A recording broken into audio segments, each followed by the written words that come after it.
दशमः स्कंध अथ प्रथमोऽध्यायः। राज उवाच कथितो वंश विस्तारो भवता सोमसूर्ययो राज्ञां चोभयं वैश्यानां चरितं परमद्भुतम्।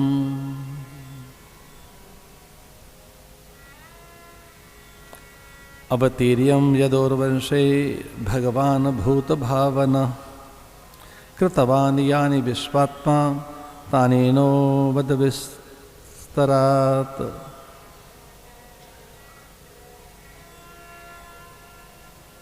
कथितो वंश विस्तारो भवतां सोम सूर्यो।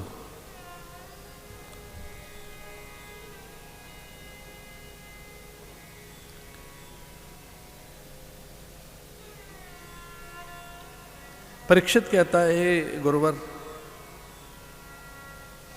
अब मैं उत्सुक हूं भगवान के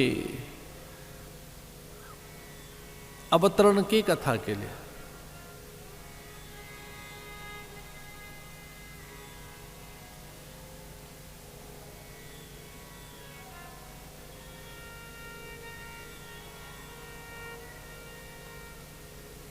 कालिंदी का तट, तरिन तनुजा तट तमाल, तरुवर बहुछाई,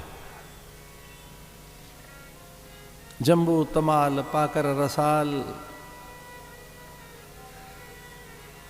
सुंदर बिल्व शमी करील, सघन बट बिटप अश्वत्थ के विशाल साल वृक्ष, यमुना के आसपास अनेक कुंज निकुंज,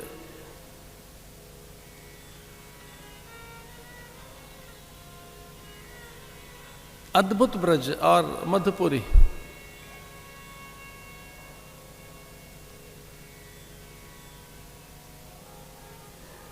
सप्तपुरियों में मोक्षदापुरियों में मधुपुरी भी एक,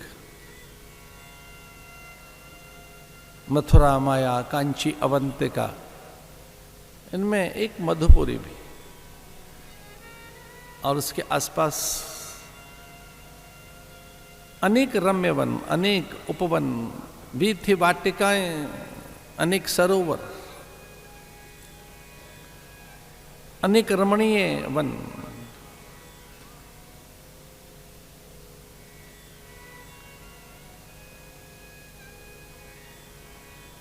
वहां एक गोपनीय साधन चल रहा है, एक ऐसा साधन जिसके विषय में किसी को ज्ञात नहीं है, वे अतीन्द्रिय,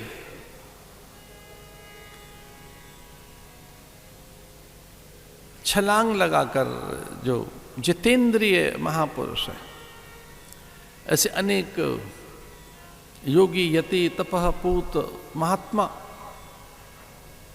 वहां ब्रजवासियों के बीच में हैं, गोप ग्वाल बनकर।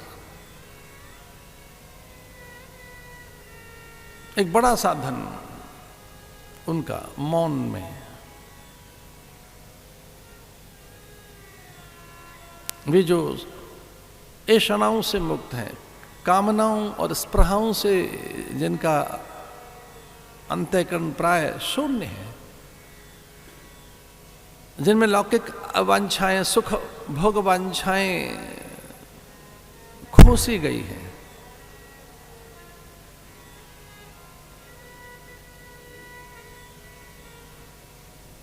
ब्रह्मा आदि को भी भनक नहीं है, केवल महादेव जानते हैं कि भगवान अवतरित होकर वहीं जाएंगे। मथुरा में केवल अवतरण होगा, वो प्रकट होंगे, लेकिन सर्वथा जो योग्य हैं, अधिकारी हैं, जो सिद्ध हैं, निर्दोष हैं, जिनका निर्मल चित्त है, जो उच्च चरित्र के प्राणी है, धवल चरित्र जिनका है, स्वप्न में भी राग द्वेष जिनके यहां नहीं ठहरता है, जो स्वप्न में भी किसी का अहित नहीं करेंगे, जो दूसरों के उन्नयन उत्कर्ष में प्रसन्न होते हैं, दूसरों के दुख से द्रवीभूत होते हैं, ऐसे पुण्यात्मा, पोतात्मा, महात्मा वहां सब ब्रजवासी वहीं निकल जाएंगे भगवान।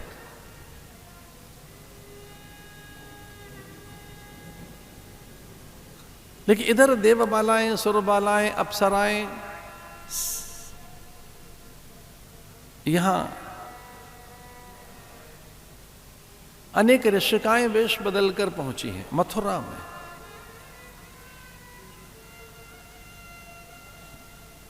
देवगणों को तो यह ज्ञात है कि वो मथुरा में प्रकट होंगे, महादेव ये जानते हैं कि वो पहुंचेंगे ब्रज में।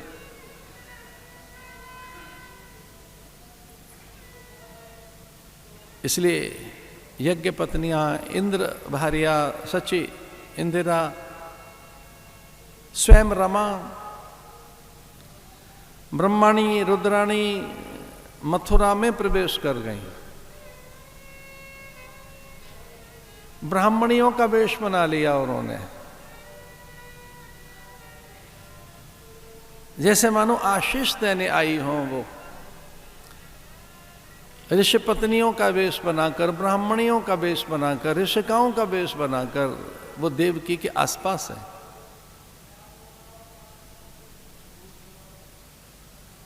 देवकी चकित है, विस्मित है, ऐसा स्पर्श कभी अनुभव नहीं किया। जब धीरे से ब्रह्माणी ने उनका हाथ अपने हाथ में रख लिया कि इसमें मेहंदी लगा दें थोड़ी, अब आगदान होगा, द्वाराचार होगा, हस्तबंध होगा, सप्तपति होगी, कुछ देर में ही द्वाराचार होना है। वसुदेव आ रहे हैं, बारात आने वाली है, आपका विवाह का संस्कार है। इस पाणी ग्रहण संस्कार में, विवाह संस्कार में द्वाराचार होगा, वाग्दान होगा, कन्यादान होगा, सप्तपति होगी, अग्नि के सन्मुख आप शपथ लेंगे। भाई कहता है कि मैं ही कन्यादान करूंगा। वो इतना अधिक आसक्त और अनुरक्त है, वो क्रूर कंस अपनी कटुता, ईर्षा, द्वेष, अपनी नृशंसता, अपना आसुरी स्वभाव भूल गया।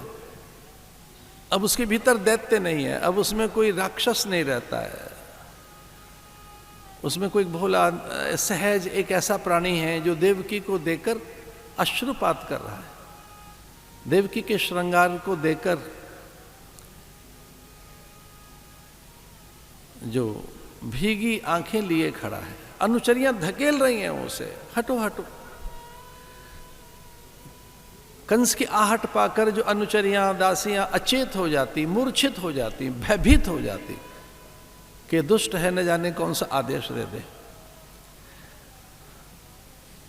मथुरा की अनेकों दासियां, अनुचरियां, सेविकाएं, मां के उच्च पदस्थ शीर्षस्थ शिखरस्थ सचिवों की पत्नियां या उनकी बहु बेटियां भयभीत होती थी, ये दुष्ट है। लेकिन आज वो निर्बंध हैं, चूंकि वो उनसे ही याचना कर रहा है कि मुझे देवकी को और निकट से देखने दो। अनुचरियों ने मना कर दिया, स्वामी आप यहां नहीं आ सकते, वधू का श्रृंगार हो रहा है। परे धकेल दिया उसे, चूंकि वहां स्वयं रमा पहुंची हैं। धन्य है ये स्त्री जिसकी कोख से भगवान आएंगे।